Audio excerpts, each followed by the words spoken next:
Me llamo Sierra Avery y tenía 34 años el día de Acción de Gracias en que mi familia dejó mi mesa vacía. Había preparado todo con semanas de anticipación. 8 cubiertos, manteles de lino planchados, tarjetas con nombres escritos a mano, la salsera buena que compré para sentirme cerca de mi madre. A las 10 de la mañana, la casa olía a salvia, mantequilla y un futuro en el que casi podía creer. A las 10:15 el teléfono vibró. Bruno primero. Oye, surgió algo. No puedo ir. Mi hermano, 33 años, alérgico al compromiso. Después Diana, mi hermana. Cambio de planes. Sin disculpa. Solo el corte limpio de unas tijeras. Me dije que era el tráfico. Me dije que era la gripe. Entonces el teléfono vibró con una foto que no debía ver. Me habían etiquetado por error en un grupo del que me habían excluido. Era el comedor de Diana, mis padres en la mesa, Bruno sirviendo vino. Estaban todos. Simplemente habían elegido otra mesa. Llamé a mi madre Margarita. Contestó al cuarto tono, sobre el sonido de gente que yo amaba disfrutando de la tarde. Le pregunté por qué nadie había venido. Hubo una pausa. Este año solo preparamos una buena mesa, dijo, y colgó porque había que pasar la salsa. Me quedé en mi cocina con 8 cubiertos y por fin entendí la aritmética. No se habían olvidado de mí. Olvidarse hubiera sido misericordia. Habían decidido que no valía la pena el viaje. Las velas se consumieron, la comida se enfrió, y yo hice lo único que quedaba. Me senté a la cabecera de mi hermosa mesa vacía y comí sola. Llegué a los Avery con 2 años. Adoptada, acogida, protegida. Mis cumpleaños se recordaban tarde. Heredé los abrigos usados de Diana. Margarita lo dijo en voz alta cuando yo tenía 12 años. Fuiste un acto de bondad, Sierra, no una hija. No lloré. Decidí que si era lo suficientemente útil, tendrían que quedarse conmigo. Pero había una persona en esa casa que nunca me hizo ganarme mi silla. Mi abuelo Rodrigo me llamaba cariño y nunca le ponía precio a esa palabra. Cada otoño hacíamos juntos un pastel de peras con especias. Cardamomo, clavo y peras tan maduras que se magullaban solo con mirarlas. La receta vive en mis manos. El abuelo había tenido una caída grave en septiembre. Después de eso se volvió más callado, más ausente. Margarita se había hecho cargo de sus asuntos, y yo había estado agradecida de que alguien lo cuidara. El timbre sonó a las 6, mucho después de que las velas se hubieran consumido. A través del cristal vi una silueta encorvada cubierta de blanco. Era mi abuelo en el umbral, sin sombrero, con la nieve derritiéndose en su cabello escaso. Me dijeron que este año no hacía cena, dijo. Luego vi las tarjetas en la mesa de tu madre. 8, y solo 7 sillas ocupadas en casa de Diana. Había contado. Había hecho el cálculo que una mente ya nublada no debería haber podido hacer, y la respuesta había sido yo sola. Lo metí dentro, al calor, en una silla. Sus manos temblaban, y no solo por el frío. Sierra, dijo, siguen trayéndome papeles para que firme. Los firmo. Ya no siempre sé lo que dicen. Entonces metió la mano en el abrigo y sacó un sobre, suave y amarillento en las esquinas. Lo puso en mi palma y cerró mis dedos sobre él con ambas manos. Debería haberte dado esto hace años, dijo. Carolina me hizo prometer que lo haría, y soy un cobarde viejo que cumplió la promesa con todos menos contigo. No tenía idea de quién era Carolina. Mis manos supieron antes que yo. Abrieron ese sobre despacio como se despega un vendaje. 3 cosas cayeron en mi regazo. Una fotografía suave como tela de tanto manosearla, una carta doblada, el papel del color del té flojo, y un documento con el sello oficial del Estado. Desdoblé el documento primero. Era un certificado de nacimiento, el original, mi fecha de nacimiento, mi peso. Y en la línea que decía madre, un nombre escrito con las letras planas de una máquina antigua. Carolina Avery, no adoptada de una extraña. No acogida por caridad. Avery. El apellido ya era mío antes de que nadie decidiera prestármelo. Miré a mi abuelo. Él me observaba rogando que el hielo aguante. «Abuelo», dije, y mi voz salió muy pequeña. «¿Quién es Carolina?» Tomó una larga respiración, del tipo que tiene 34 años dentro, y me contó. «Carolina era mi hija», dijo, «la menor. Tu madre». Las palabras entraron en mí despacio. Tobillo, rodilla, corazón. Carolina, la hermana pequeña de Ramón. La tía que nadie había mencionado jamás en 32 años de cenas dominicales. Tenía 26 años. Había hielo negro en la autopista y un camión que no pudo frenar.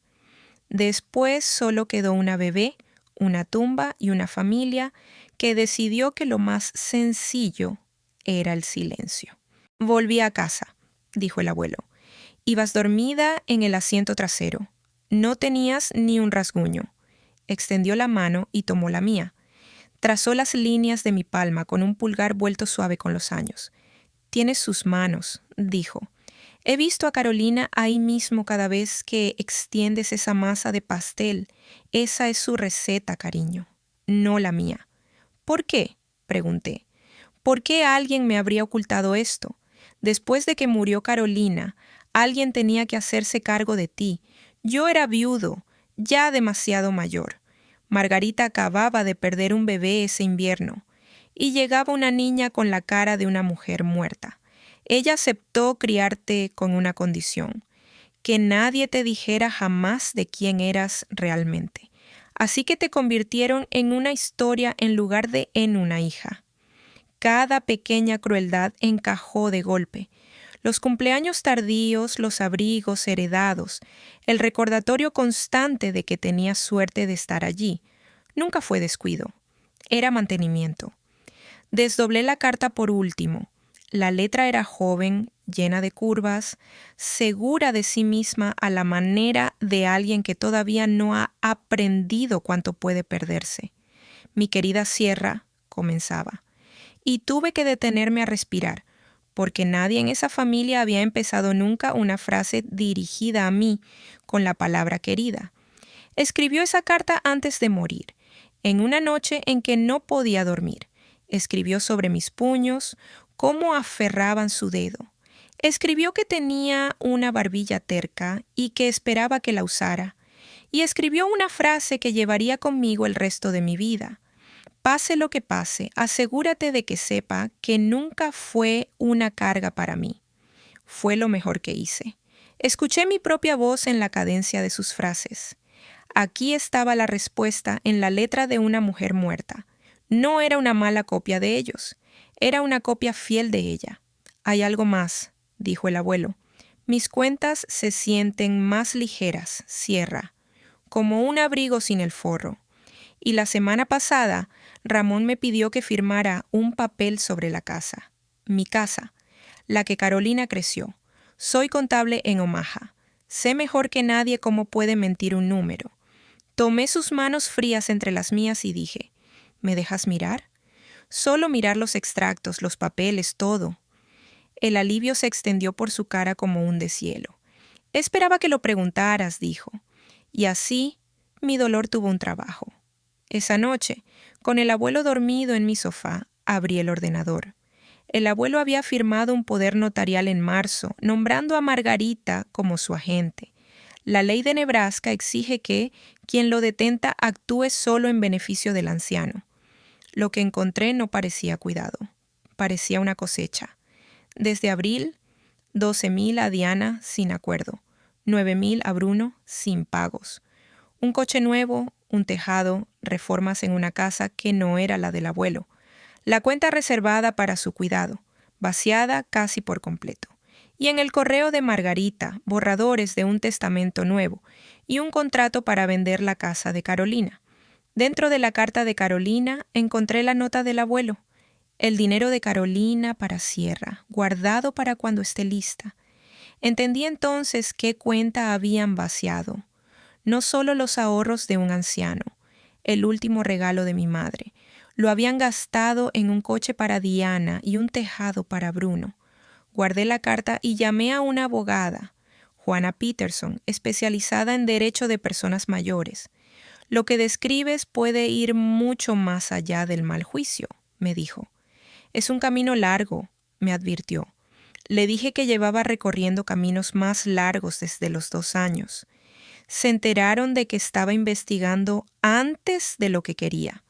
Un empleado del banco le mencionó a Margarita que la contable había preguntado cómo solicitar el historial de extractos. Margarita me llamó esa tarde. Tienes que mantenerte al margen, dijo. Nunca fuiste realmente una de nosotros, y lo sabes. Tenía un certificado de nacimiento en un cajón que decía lo contrario, y una carta de una mujer que me había amado antes de que ninguno de ellos decidiera no hacerlo. Tienes razón, dije, tan tranquila como un asiento de cierre contable. Nunca fui una de vosotros. Soy algo con lo que deberías haber tenido mucho más cuidado. Y colgué primero, lo que nunca había hecho en mi vida. Con el consentimiento escrito del abuelo, solicité el historial completo de todas las cuentas. Construí una cronología: fecha, cantidad, cuenta, destinatario, mi nota. Cada transferencia en fila, irrefutable. Margarita no había contado con que el miembro al que habían empujado al margen fuera una profesional en mirar de cerca. Le di una oportunidad a Ramón, puse la carta de Carolina delante de él y le pedí que me ayudara a proteger a su padre. Sus ojos se humedecieron. Luego deslizó la carta de vuelta hacia mí. «Papá está bien», dijo. «Déjalo estar». Recogí la carta y me levanté. Había dejado de pedir permiso a las personas que nunca lo iban a dar. Diana ya sabía que yo había estado investigando. Intentó acelerar la venta de la casa, empujando al abuelo para que firmara en una de sus tardes de niebla. Una mujer con un poder notarial puede vaciar una cuenta en una tarde. Llamé a Juana y nos sentamos hasta medianoche ensamblando la solicitud. Cada reclamación clavada a un documento. Presentamos el jueves, denunciamos la explotación financiera, solicitamos la contabilidad formal completa, pedimos la suspensión de la autoridad de Margarita y la paralización de la venta de la casa. Solo papel deslizándose sobre un mostrador hacia un sistema construido para cuando una familia falla a quien debe proteger. 2 días después, la primera rueda giró. El tribunal emitió una orden cautelar. El poder notarial quedó suspendido. La venta de la casa paralizada. Por primera vez desde la caída, el dinero del abuelo se quedó quieto, intocable. Solo quedaba una cosa pendiente: el cumpleaños número 80 del abuelo, 9 días después. Mi madre había planeado la fiesta como una coronación, una gran celebración en la casa de Carolina. Era una actuación. Después de la orden de congelación, Margarita necesitaba ser vista como la cuidadora devota. No me invitaron, naturalmente, pero yo ya no era esa chica. Iba a ir a esa fiesta. Iba a entrar por la puerta principal como tenía todo el derecho a cohacer la hija de Carolina. Y llevaría 2 cosas, una carpeta y una abogada. La noche antes de la fiesta, ensamblé la carpeta por última vez. Pestaña 1, el poder notarial. Pestaña 2, las transferencias.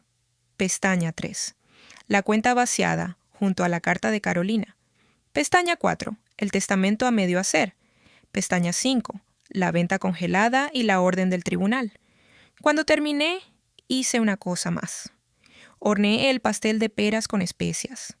Cardamomo, clavo y peras casi pasadas de maduras. No era un consuelo prestado. Era una herencia que nadie podía vaciar, pasada de madre a hija a través del amor terco de un anciano. Algo cálido junto a todo el papel frío. Dormí 4 horas y me desperté tranquila. La mañana de la fiesta, la nieve había parado. La casa de Carolina brillaba cuando llegué. Cada ventana iluminada, coches llenando la calle, una pancarta sobre el porche que decía 80 años joven. Entré por la puerta principal, porque una hija no llama a la puerta de la casa de su familia. La fiesta se detuvo como un disco rayado. Ramón, palideció. Bruno se quedó paralizado con una cerveza a medio camino de la boca. La sonrisa de Diana se agrió. Al otro lado de la sala estaban Rosa, la vecina, 2 amigos del abuelo de la iglesia, y junto a la estantería, con una carpeta de piel y un café, Juana Peterson, mi abogada. Margarita vino hacia mí rápido por la sala, la sonrisa de anfitriona estirada hasta el límite sobre la furia. «¿Qué haces aquí?», sisió. «Esto es solo para la familia. Tienes que irte». Antes de que pudiera responderle, una voz cortó toda la sala, fina y agrietada y absolutamente segura. La voz de un hombre que había contado 8 tarjetas y 7 sillas llenas y que nunca había perdonado la diferencia. «Cierra se queda». Mi abuelo se había levantado de su silla, una mano blanca de nudillos en el reposabrazos, la otra señalando el asiento a su lado. La niebla había desaparecido de sus ojos. Algunos días volvía completamente, y Dios le había dado ese. «El resto de vosotros vais a sentaros y escuchar lo que ha encontrado», dijo. Margarita soltó esa risa brillante y quebradiza que usaba para empapelar las grietas. «Papá, estás cansado, estás confundido. Es tu fiesta». «Tengo 80 años», dijo él, «y estoy más claro que en meses. Y le estoy pidiendo a mi nieta que diga la verdad en mi propia casa por una vez». Nieta. La palabra aterrizó en la sala como un plato roto. Caminé hasta la mesa larga del comedor y puse la carpeta sobre ella. No la golpeé, la deposité. Como se deposita algo pesado que llevas cargando mucho tiempo. Luego coloqué el pastel junto a ella y el cálido aroma a cardamomo y clavo se dispersó por una sala en completo silencio. «La mayoría de vosotros no sabe quién soy», dije. «Me llamo Sierra Avery. Mi madre se llamaba Carolina Avery. No soy el acto de bondad que esta familia os acogió. Soy la hija que escondieron. Y en las últimas 3 semanas he estado leyendo los registros de lo que se le ha hecho al abuelo desde su caída. El 11 de marzo, el abuelo firmó un poder notarial nombrando a Margarita como su agente. La ley dice que solo podía usarlo en su beneficio. En mayo, 12,000 euros fueron a Diana, anotado como préstamo. No existe ningún acuerdo. En junio, 9,000 a Bruno, sin acuerdo, sin pagos. La cara de Diana pasó de blanca a roja. «¿No sabes lo que...?» «Sí que lo sé», dije. «No más alto, solo más firme. Esta es la cuenta que el abuelo reservó para su propio cuidado, para poder quedarse en esta casa al envejecer. En abril tenía 140,000 euros. En noviembre tenía 900. Dejé que eso se asentara. He aprendido que el número correcto, dicho en voz baja, golpea más fuerte que cualquier acusación. Pagó un coche», dije, «un tejado, una cocina que no está en esta casa». Margarita se movió hacia mí y su máscara de anfitriona había desaparecido. La furia de debajo mostraba su verdadero rostro delante de cada invitado a quien había querido impresionar. «¿Cómo te atreves?», dijo, y su voz se quebró y subió. «¿Cómo te atreves a entrar en esta casa después de todo lo que te hemos dado?». Estaba gritando delante de Rosa, delante de los amigos de la iglesia, delante de toda la actuación que había montado. Y yo no. Ella subía el volumen y yo me mantenía nivelada. Una mujer que grita y una mujer tranquila que le habla de sus propios extractos bancarios no parecen iguales.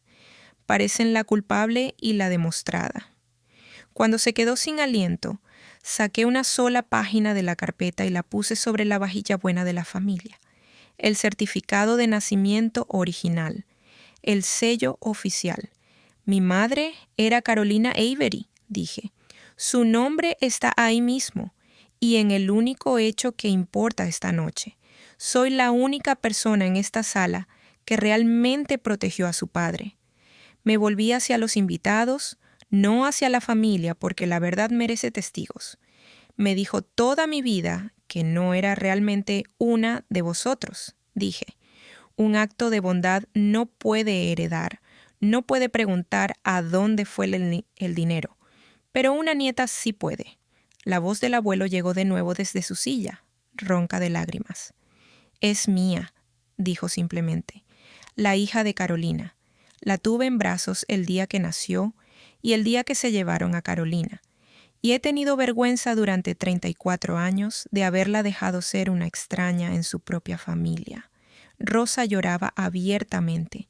Ramón tenía la cara entre las manos y Diana miraba el certificado de nacimiento y luego me miraba a mí. Vi el momento exacto en que entendió que la chica a quien había estado superando toda su vida la había superado desde el principio, por sangre, por ley y por ser la única persona honesta que seguía en pie. Fue entonces cuando Margarita intentó agarrar la carpeta para dispersar las páginas, para convertirlo todo en ruido que pudiera controlar. Y ese fue el momento en que Juana Peterson salió de junto a la estantería y dejó su café. No lo haría, dijo Juana. Soy la abogada de la señorita Avery. Todo lo que hay en esa carpeta ya está presentado ante el tribunal. Margarita, tu poder notarial está suspendido. La venta de esta casa está paralizada. Nadie puede mover ni un euro del dinero del abuelo sin que un juez lo supervise. Bruno se sentó de golpe. Diana ya estaba al teléfono. Y Margarita se quedó en el centro de su fiesta hermosa y arruinada, descubriendo por primera vez que no había ningún volumen lo suficientemente alto para acallar una orden judicial. Cerré la carpeta. No había levantado la voz ni una sola vez. El pastel humeaba suavemente sobre la mesa y mi abuelo, en el repentino silencio, extendió su mano hacia mí. La tomé. Su pulgar encontró las líneas de mi palma, las líneas de Carolina. Y me aferró. No quiero que la familia gestione mis asuntos más, dijo en voz alta. Quiero un profesional que vigile cada euro para que pueda morir en mi propia casa. Me miró. Incluida tú, cariño. No quiero que digan que lo hiciste por el dinero. No quiero el dinero, abuelo, dije, y lo decía hasta el fondo del alma. No estoy aquí por una herencia. Vine porque alguien tenía que ponerse entre este hombre y quienes lo estaban robando. Y resultó que la única dispuesta era el acto de bondad que desechasteis. El tribunal nombró a una administradora neutral. La contabilidad confirmó lo que mostraba mi carpeta. Parte del dinero regresó. Margarita nunca pidió disculpas. A Diana y a Bruno no les he vuelto a hablar. Simplemente dejé de mantener la puerta abierta. El abuelo se quedó en la casa de Carolina con ayuda pagada de verdad. En sus buenas mañanas todavía me pide que haga el pastel, y yo todavía lo subo a su taburete en mi cocina, con sus manos sobre las mías. Lo más cruel que hicieron jamás fue enseñarme que tenía que ganarme una familia. Lo mejor que hice yo fue dejar de creerles. Este año de Acción de Gracias puse la mesa de nuevo. 8 sitios. El lino planchado, las tarjetas escritas a mano. La diferencia fue quién vino. El abuelo en la cabecera, Rosa, la vecina, Juana, que resultó ser muy buena con un sacacorchos, una amiga del trabajo, una vecina con sus hijos, personas que elegí y que me eligieron a mí. El pastel de peras con especias estaba en el centro de la mesa donde siempre le había pertenecido. Y cuando lo corté les conté a todos de quién era realmente la receta. Mi madre dijo una vez que este año solo habían preparado una buena mesa. Y lo dijo como una sentencia, como una puerta que se cierra. Tenía razón en una cosa. De verdad solo necesitas una buena mesa. Simplemente tuve que dejar de mendigar un sitio en la suya y construir la mía. Las velas se consumieron esa noche también, igual que el año anterior. Pero esta vez la luz no se sentía como una pérdida. Se sentía como cada cara que tocaba, ninguna de ellas obligada a estar allí, todas eligiéndolo de todos modos. La familia nunca fueron las personas que compartían mi sangre. Resultó ser el anciano que arrimó una silla a mi mesa fría cuando nadie más lo haría. y el puñado de personas a quienes por fin aprendí a poner un sitio a propósito, porque la pertenencia que tienes que ganarte nunca fue pertenencia en ningún momento.